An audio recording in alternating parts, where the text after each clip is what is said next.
whom kids like me, I can use my kid myself, who is familiar with Talk.com, Oxford Dictionary, where we learn a lot of English and a lot of talk stuff. He's the main man, and today he's here to talk about dim sum warriors and also talk about. Okay. Thanks. Well, thank you very much for joining us here on this lazy Sunday evening. Dim sum soon. Yes, that is the other thing. Things got delayed because I dare you to find a better book deal today because all of you here are going to get free food. I'm probably the only author who has arranged for free food to arrive just because you're here. Okay, and hopefully you'll pick up a book and help out with Kenny's cash flow. He's of course an national institution just by himself. So yeah, happy to be here. I was going to have a PowerPoint presentation, but I think the gods have intervened and there's no projector. So it's just going to be me making up stuff on the spot. So apologies in advance. Yes, I'm here to... what you see here is the comic I'm currently doing. It's called Dim Sum Warriors, and this is actually volume 2, fresh off the presses. It's not actually launched worldwide until January 2014. So this is an advanced copy. And I'm told Kenny has actually run out of volume 1. And he didn't make the order in time because... yes, because he had diarrhea. so yes, you know, that proves the one of the immutable laws of physics, which is that shit happens. So yes, I will be,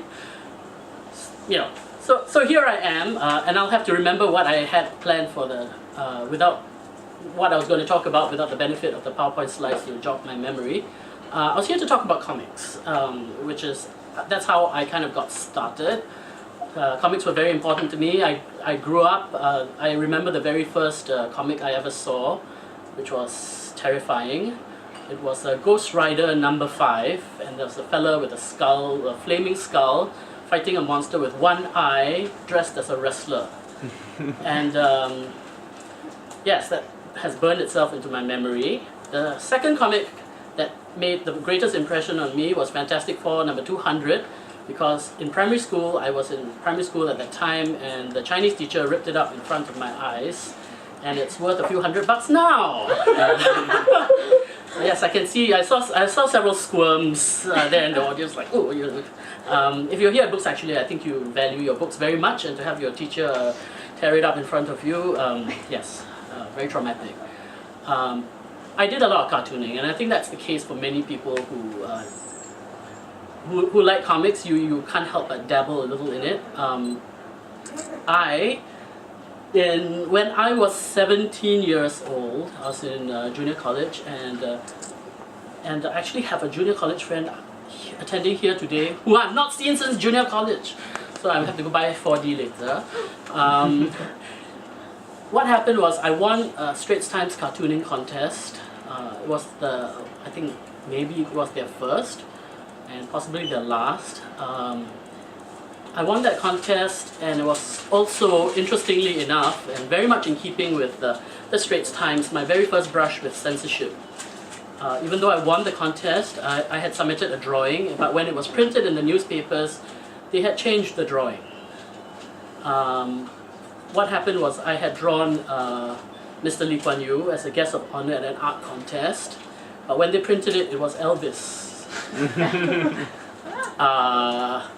Yes, so it was a very interesting moment for me as a young artist to realize that people could actually change your things without telling you straight off the bat. But maybe as a booby prize, they asked me whether I would be willing to do a comic strip every day in the newspapers. I ended up doing it for over 20 years. It is kind of, I never expected it to last that long. It was an uneasy relationship. I was for the new paper, that very intellectual. For those of you who are not familiar, it is the bastion of intellectual discourse in Singapore. with some spots. I ended up doodling a lot, and there was also a lot of censorship. But you kind of put up with it. You know, this was in the 80s. They were also responsible for me. I actually did cartooning right through my national service. And so if any of you are also creators, I defy you to have a more difficult task than trying to do a daily comic strip while in camp during basic training. I would actually be drawing when people were supposed to be asleep and begging my sergeant to let me fax the damn things through to SPH. After that, Straits Times tried to take all my royalties when I collected the book, and that's when I decided to go to law school. So they are actually responsible for me becoming a lawyer. And for creators out there, this is something I highly recommend. It's not essential, but protect your rights. After that, again, these are sort of cautionary tales about creating your own comics. I barreled along merrily. I came back to Singapore. I did some comics. I got a little more daring, but nobody noticed. I thought, nobody really paid attention. I was doing some naughty things in my strips, and I was actually commenting on local politics, but using funny animals. I was doing a comic strip. Some of you might remember, but a lot of you look very young. This is at my last talk, they were all older and they all nodded, oh yeah, I remember that one, but I think this happened before you were born. I did a comic strip called The Concrete Jungle, which is all about animals, and I was commenting on local politics, and I thought my editors didn't seem to notice, which was great. I would get fan mail saying, oh, I see what you're doing there, you know, but I said, just don't tell my editors. So I was commenting on this stuff, and then I get a phone, no, I don't get a phone call, I think email had just started up. Yes, I'm that old. I got an email from an international magazine saying, we have noticed that you're doing this unusual work, and we think you are Singapore's first political cartoonist, and we want to do a story on you and out you as Singapore's first political cartoonist. Now, I promptly soiled my pants, metaphorically, because at that time, this was 1997. Some of you may know from the history books, this was around the general election. There was an opposition politician called Tang Liang Hong, the entire cabinet sued him for defamation. And they used a very draconian legal measure called the Mareva injunction. Some of you may know this, which is basically I will freeze before any trial, that means no judge has decided whether you're guilty or not, I will freeze all your assets worldwide. Now as a lawyer, I knew this was in legal circles, this was always called, this is the nuclear option. In other words, you don't use it unless you intend to destroy something completely. And I happened to be working for the firm that was issuing the Mareva injunction against Mr. Tang. So I actually begged the magazine, please don't print it. Don't do the story on me whatsoever. You know, just kill the story. Because I knew at that time this would be trouble. After that, I felt really lousy because this was going to be the first time I had gotten international attention for my work. And I had to, as it were, strangle my own baby. And I felt really, really horrible. And that's when I decided, you know, it's time for a break, and I applied to do my master's overseas to law school, and I wound up in New York, and that's pretty much where I have stayed. New York took me on some very strange adventures, because when I got there, everybody seemed to have a double life, which was very interesting. I thought I would just study, shut up, and come home. Instead, I had friends who were psychologists, who were waiters. I had friends who were waiters, who were also opera singers. I had economists who would give tennis lessons. And everyone had a double life. And I thought, this is kind of fun. I'm only going to be here for a year and a bit, so maybe let's do something wacky. I happened to, I didn't know any HTML, but I bought a HTML for Dummies, and I learned how to code a website. And with some friends, I came up with a website called, we called it Talking Cock, because that's what we did on it. We talked on the website. We were also very homesick. All of us were Singaporeans overseas and feeling very, very homesick. And so we decided to document Singlish. We would do all these satirical articles, all under anonymous, pseudonyms. You cannot say anonymous now, right? It's a bit touchy. Incidentally, just as an aside, I had a meeting with the National Arts Council the other day, and I was asking about their grant schemes, and they said, you can look it up on the web. It's all on our website. And I said, have you gone to your website today? They went to their website, and of course it was down. And they said sorry. So what they did was they actually photocopied all the forms for me. They brought out this binder, they removed, so there are all these holes in the pages, and they had to photocopy all these forms. So yeah, cyber terrorism in Singapore. There you go. We inconvenience civil servants. Anyway, back to New York. The website we thought would be a purely private website for us to share jokes, because that was all we were interested in. Instead, it was about the time Google came out.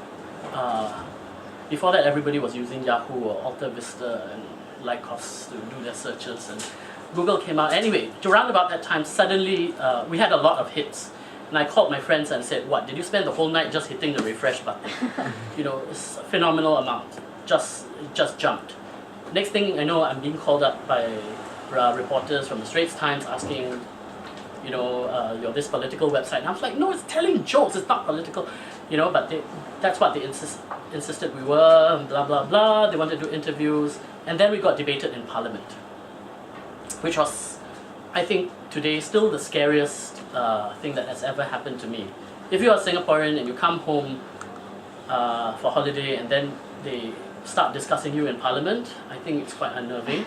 My parents certainly were like, what sweet Zai, what are you doing, you stupid idiot. You're grown up already, getting into all this sort of nonsense. It's out of my hands already. I remember the debates, they said things like, we have to decide whether or not we have the jurisdiction to catch them. I was like, I'm just making jokes, why do you want to catch me? What have I done? And they decided we were not a political website yet. But if we stepped out of line, so it was interesting. Again, an aside, for those of you who are interested in Singapore political history, it's actually not the first time Talking Cock has been discussed in Parliament. There is actually a history. We chose the name partially because of the parliamentary history. If you check Hansard, the phrase Talking Cock has actually been debated 3 times in Singapore's parliamentary history. The first time, a little bit of trivia here. Okay, right, Kenny? Okay. The first time was in David Marshall's time, when somebody accused the Minister for Law of talking cock.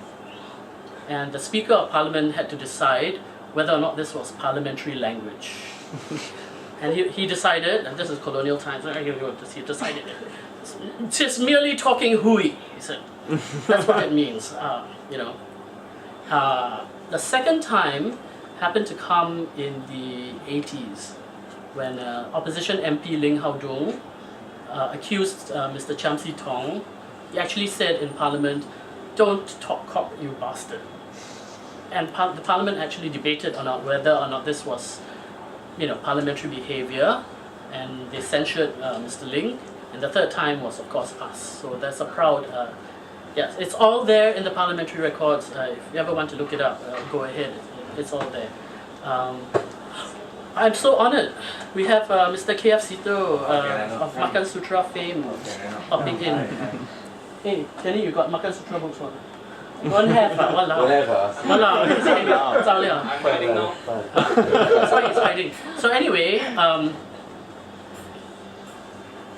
one thing led to another. We had by now acquired a bit of a, I think the term for it in Singlish is itchy backside. Rather, we felt very naughty and decided to try new things. A friend of ours happened to, we happened to be back in Singapore on a short holiday. I had just lost my job. My company folded in the States. I was working with a .com, and there was a .com crash. So, I was laid off. And I came back for a short holiday to drown my sorrows in char kway teow. And my friend said, hey, I bought a camera, a video camera. There's a film contest coming up. You want to do anything or not? So I was like, yeah, I'm not doing anything. We shot a short film, wrote the script in a week, shot it in 2 days using uncle and auntie, literally, my wife's uncle and auntie. We borrowed that, we shot it, and we wound up winning the only award they gave out at the Singapore Film Fest that year, which was quite shocking because the other people were Royston Tan and all that kind of stuff, and ours was this cheap video, literally bad video shot in the wrong aspect ratio, timing off, grainy, and if you shoot your own home movie, it will look like that. But we wound up winning, and we thought, hey, if we took a week, it took 2 days to shoot a short film. That means if you take a feature, which 2 weeks, right, tops, which was yes, big mistake. We ended up making a feature, again shot on grainy video, consumer grade. In fact, your iPhone, if any of you have iPhones now, it was more powerful than the camera we used. We made a film called Talking Cock the Movie, based on the website, and that also got us into trouble because by virtue of that movie, I made history, cinematic history, by being the first Singaporean filmmaker ever to argue before the entire appeals committee of the Board of Film Censors, because they wanted to censor. There are two things they wanted to censor. Eventually, I lost on the most important point, which is it was on language. They wanted to give us an NC-16 rating, which basically wiped us. We are not able to show the movie outside of Orchard Road. That means all your heartland cinemas, nothing at all. That was the rule then. That, of course, affects your box office. And the reason why they wanted to impose that rating is because we had some Hokkien swear words in the movie. But the trick is this. I had actually Pinky. Hi Pinky, you edited it, right? Yeah. You edited. She's our editor. My God, this is real old home week. Pinky, Viera over there actually edited Talking Cock the Movie. We actually bleeped out all the Hokkien profanities. In other words, we pre-censored ourselves. We replaced them with bird sounds. So, kwa simi lan. And we thought this would be okay. We have already bleeped it out, right? This would be okay. And the censor told us, but we're afraid that people can lip read. So my response was, wait, I can understand it if you want to censor it because it might corrupt young people. But if we have already censored it, and they said if they can lip read, that means they already know the words. If they already know the words, there's no possibility of corruption. How can I possibly corrupt somebody who already knows these words exist? But too bad, I lost on that point. And of course, as I left the chamber, I was swearing blind myself. But what was essentially a disaster was probably the best film school anybody could ask for, because everything went wrong. We made all the mistakes. We learned a lot. We didn't just learn about the process of filmmaking, we also learned about the business side. We learned about distribution. We learned what cinemas do for marketing. We learned how cinemas actually make money, which was all very, very interesting and not things they normally teach you even in film school. Using all that, we made another film, which was much more professional. we learn from our mistakes. Some of you may have seen it. It's already over 8 years old. It's called Singapore Dreaming. It's available most places, I think, now, because they just reissued it. If not, please tell me so I can go and scold my distributor. And just as we're about to make the next film, that film did well enough that we picked up several international awards, including, it's very funny, we don't get a lot of press. I don't get a lot of press in Singapore, surprisingly. When we launched the Oxford English Dictionary, which Kenny has out of stock. Yeah, he's taking cover behind there. Yes. At the launch of the Oxford English Dictionary, there was not a single member of the local press there. We had Time Magazine, the BBC, Reuters, various international magazines, but not a single person from the local press. And we know that they all got the same press release. We were the first Singaporean filmmakers to win the world's largest screenwriting prize, but that didn't make the news either. But anyway, we're like, okay, we're used to this, never mind, as long as we can find an audience, as we would say, LL, we will have to do it. We found, based on what we learned, we were gearing up for the next film, and then we had a baby. And she was born very prematurely. There was no third trimester. It was the scariest thing you can have seen. If most of you have your idea of having a child as being, in a hospital, and it's kind of serene and warm and fuzzy. When I first saw my baby emerge, it was like the scene from Alien, when the alien pops out of the chest and there's lots of blood. There was lots of blood. It was terrifying. She was about this size when she was born. It was like a kitten. And that was still the scariest thing. She's fine now. But for a while it was very touch and go. And we decided, because of all the risks that premature children are subject to, we said we'll have to keep filmmaking on the back burner. We're going to put it on the shelf for a while, and we're going to devote the next few years until we know she's okay. Because filmmaking requires long hours, crazy schedules, it's a very hectic process, and we wanted to be there for her. So, but we also wanted to do something creative, and we said, okay, what can we do? Just us. No need a big crew, no need for a ton of money.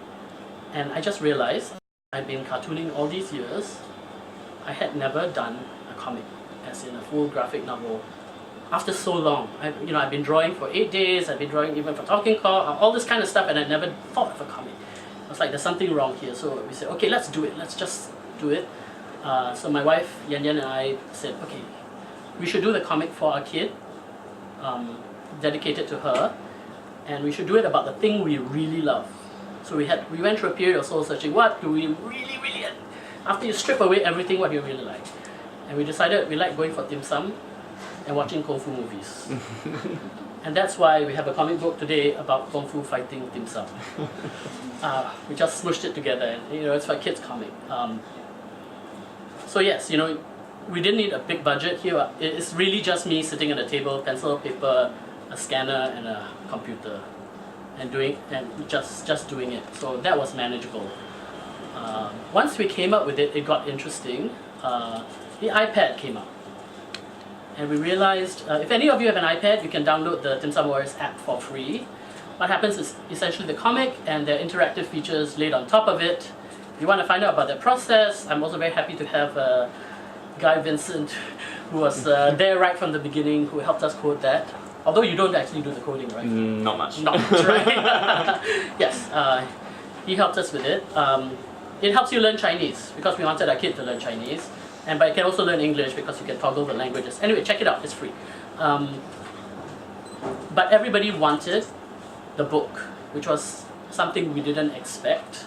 We thought with the app, everybody can get it, easily. The great advantage of an app is that it's available in 50 over countries immediately. But everyone we asked said, when's the book? I want the book, and I guess you can't sign an iPad. They wanted it, and we said, sure. We didn't have money though to print the book. And so we tried something which was relatively new. This was just in October last year. We did a crowdfunding campaign through a site called Kickstarter. There are various alternatives. Kickstarter doesn't cater to Singapore. There are sites like Indiegogo, and Guy has just started out his new venture for crowdfunding. So if any of you have a book, please go and look for the handsome Angmo guy here, okay? Because he's got a crowdfunding platform. Publishizer.com. Publishizer.com. Yes, publishizer.com. Crowdfunding is interesting. It's basically asking your friends for money to print the book, and that's what we did. We looked for $8,000 to print our first 6 episodes into one volume. It was a very worrying exercise because the day we launched it was the day that Hurricane Sandy hit New York. That very first day, that means we had a complete news blackout on the launch of our big project. We couldn't get any local coverage, and I felt so paiseh asking people, hey, can you help fund my book? Well, people's houses were floating away, destroyed, and I couldn't. I really had no heart. So I said, what we did instead was, I actually bet my wife that we won't be able to raise. She said, I bet we can raise it within the first week. I said, there's no way in hell we're going to do it. And she said, how much you want to bet? So I said, $5. And she said, no. She had a little gleam in her eye. She said, let's try something higher stakes. If we raise $8,000 by week 1, I want you to dance Gangnam Style, and I'm going to post it on YouTube. If you look on YouTube, you will see me. Yeah, pull that now. Yeah, looking. So lucky I don't have the projector anyway. But you look for dim sum style. My only caveat is that one scene, it cannot be unseen. And try not to do it before eating. So anyway, we managed to raise the money. And more than that, we actually raised double the budget, which was and we actually donated a whole bunch of things to a school which lost, a school that had to be closed. We donated a portion of the amount we raised to a school that had to be closed due to the hurricane. We bought school bags, stuffed them with supplies, and delivered it to them. And so we managed to raise money not just for one book but 2 books, and that's what you have. Book 2 just came out. It actually arrived at my office last week in New York, and being an independent publisher, that meant I had to carry half a ton of books up my stairs, my walk-up office, 28 stairs, 407 kg of books, 25 boxes. If you can imagine walking up 25 times, 28 steps up and down, by the end of it, my legs were completely like jelly, and but that's what you have to do nowadays if you're a writer. Can I just have a sense, actually, at this stage, any of you are planning on writing or have your own project? Oh, you're all readers, that's very good. None of you planning to write? Okay, well, I do recommend, if you do have a creative project, I do recommend crowdfunding. I also recommend doing a lot of it yourself. Because we now have the tools to create and to distribute, to get a wide audience. But what we don't have, and this is the big challenge, is how do you get paid for it. There's a lot of product out there.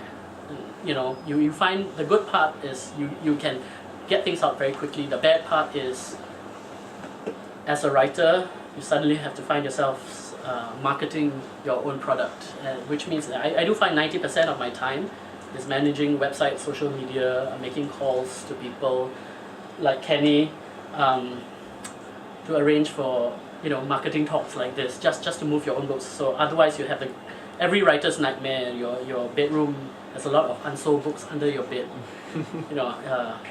That's the most terrifying prospect of all. So I do hope you'll come and check out the book. We've been quite lucky. We've been covered by Time Magazine. Fast Company actually named the book one of the top 10 coolest original comics of 2012. And we are like the only independent company. Everyone else was from like Marvel, DC, Image, and the big things. And we are this little Kuching Kurap Singapore thing. We also were shortlisted. We got an honorable mention in Publishers Weekly's Best Graphic Novels of 2012. So we have been quite lucky with that, but we still actually have to do a lot of work. So I'm trying to arrange basically a lot more of these events. I have come and talk to you and share my pain and you know. I've also arranged for Free Dim Sum to come, but the fella is lost, I think. Right, Kenny? Yes. He's lost. Now here. Yeah, so you could wait. Either I'll wait for the food, but in the meantime, if you all have any questions, please go ahead and ask. Ask anything. Doesn't even have to pertain to the comic or at all. Any questions? Where's Yes. the dim sum from? Huh? Where's the dim sum from? Dibun. Wow. Dibun. Okay, From Joo Chiat. if Sito approves, can. What's yes. next? Yeah, no, I was gonna ask, when you were doing your marketing for Mhm. on Kickstarter, did you focus primarily on the US market or Singapore market, or did you do it kind of all over? I think what happens with most crowdfunding campaigns is you have to do it everywhere. So we being in New York, we definitely had a New York component. It was just a time shifting. Then we also have to bug our Singaporean friends, etc. You have to reach out to everyone. You can't take it for granted. I do think that one of the Lilo. Okay. Okay, everybody gets one. Okay. In fact, probably everybody can get two. The trouble with crowdfunding, I think, it could be a one-time exercise, in that people might support you for one project, but if your next project happens to be the same, they might not. You might have worn out your welcome. If you're doing it for an entirely different project, so for example, if the first project is a book, and you ask people for money, they'll probably support you. If you ask for a second book, they might go. If your next project is a toy, they might. Again, it's one of those things. But you have to go after your friends. I think it's great for a number of reasons. The crowdfunding is great because it's not really market. It is marketing, but it's not like trying to raise investment. Yeah. You know, I would rather dig out my kidney with my bare hands than raise investment. The crowdfunding is essentially pre-sales. If you give me this money, I will give you a book plus other fun stuff. And I think that's wonderful. If you're on the receiving end, hey, I'm participating in something early on, I get, there's a little thrill of being a part of an insider group. And you're also in communication with the creator herself or himself. It's a great way to connect with people. It's a great way to go direct as well. But that's not the end of the story, obviously. You build it up so that you can work with retailers and distributors too. But they also make you aware. I think if you have a successful crowdfunding campaign, it helps distributors and retailers realize that you have a following or that people are interested in your product. And that always helps. I mean, you have an audience. And as I've found, many retailers and distributors actually have very limited resources to market. Nowadays, it's really tough. So having the crowdfunding platform actually means you are in touch directly with your own audience. Now that sucks in the sense that the more time you spend marketing, the less time you're actually sitting down to create. But rather than in the old days when you would give it all to your publisher then informs you, turn up at bookshop A, bookshop B, you have no idea what's going on. In this case, you do know. I do know when my stocks run out. I do know when my audience, they can write to me immediately. I do think it's really rough for book retailers and publishers right now. When I was in New York, I was speaking to a big publisher. Some of you may know I drew cartoons for a New York Times bestseller called Search Inside Yourself. So I was talking to the pretty big company HarperCollins, and they said, and I asked, they said one of the bits of advice was, when you get your advance, it's already very hard nowadays to get an advance for your book. If you get an advance, what you should do immediately is set aside half to hire your own publicist. And I was horrified at this. I was like, what? You mean I finished writing the book, I have to hire my own publicist, I give it to you, and I have to hire my own publicist? And they said, look, the fact is I don't have a lot of money to spend. I can devote to you maybe a month, tops, of attention to get you so many different spots. But after that, you're on your own. I can't get you all the spots. I can't get you in every single newspaper, every single magazine indefinitely. I can give you for maybe a month, I can try as much as I can. You're lucky if you get 10, right? Just through my network. But if you have your own publicist, you can work on some other things. And who will be able to support you after the initial run. So it's kind of scary. These are the kind of economics you're looking at. I think crowdfunding helps in the sense that you will always have a list, a mailing list you can reach out to your direct customers and help with that. It's always helpful. Another question? Any other questions? So where Yes? do you get your inspiration from? Generally, Sito ah. Most inspirational man. I get from everywhere lah. I think I'm one of those basically kaypoh people. I like listening to stupid stories and bad things happening to good people. Stuff because of various whatever. You look at it. You look at your life, what goes on around you, and that's where you get your inspiration from. In this case, we went into we like dim sum. We like kung fu fighting, so therefore kung fu fighting dim sum, right? I mean, it's like pretty easy. You take it as it comes, lah. I don't think there's a magic inspiration box which I go to. Stupid ideas. I probably have 20 different ideas, or even more, floating in your head at any one time. I think most creative people like that. It just depends on, at any given point in time, that particular idea coalesces, and you happen to have the opportunity to do it. You have various big ideas, but suddenly this thing comes along, you go, oh, I think I better start on this and work on that, and that's how it happens. I don't plan enough, as you can tell by my life. Any other questions? What's next? What's next? Oh, Dim Sum Warriors the movie. Yeah, we are in talks. It's in development, a 3D animated film, hopefully 2015. It's kind of funny because I started out in cartooning. It becomes, and then I go to film. That leads me to film, and now the film led me back to cartooning, and then out of cartooning is leading me back to film. So again, it's all totally unexpected. But one of the things I've learned is that even failures, even when it's unplanned, you build up your life. Your resume is built up through accidents often, and that's kind of the fun of it. Sometimes it's scary because things don't go as planned. But I guess when you grow older and more uncle, I've never been called uncle more often than this trip.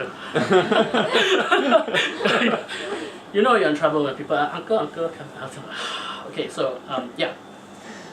So yes. What happened to your collaboration with Dim Sum Dollies? Dim Sum Dollies. We have decided actually. We did talk to Selena, but we decided the movie would come first lah. They wanted to do a stage musical, and I think we don't rule that out. But I think the movie is more in keeping with our expertise. I can't sing or dance. You never right? know. Walao. That become a horror musical already. Yeah. Other questions? Could you share some information on the app? The How app? did you go in terms of promoting that and downloads? The app is doing quite well. We get a lot of downloads, but the problem is, with anything digital, people only want to pay 99 cents. This is the evil, horrible, soul-destroying thing. There's so many bells and whistles with an app. People want to pay 99 cents, but they are, however, willing to pay much more for a book. So oddly enough, the book is supporting the app rather than the other way around. I didn't expect that. Live and learn. Having said that, we have also come to realize you need to be in multiple platforms at the same time. The app is the best marketing tool we have. It gets us almost all our press. But in terms of cash flow, it's the book. But if we didn't have the app, we probably wouldn't be able to sell as many books. So if you have a project out there, I do recommend that you think about how you can convert it into, repurpose the content for different media and platforms. The exercise doesn't hurt, and I do think you'll find it very useful. Questions? More?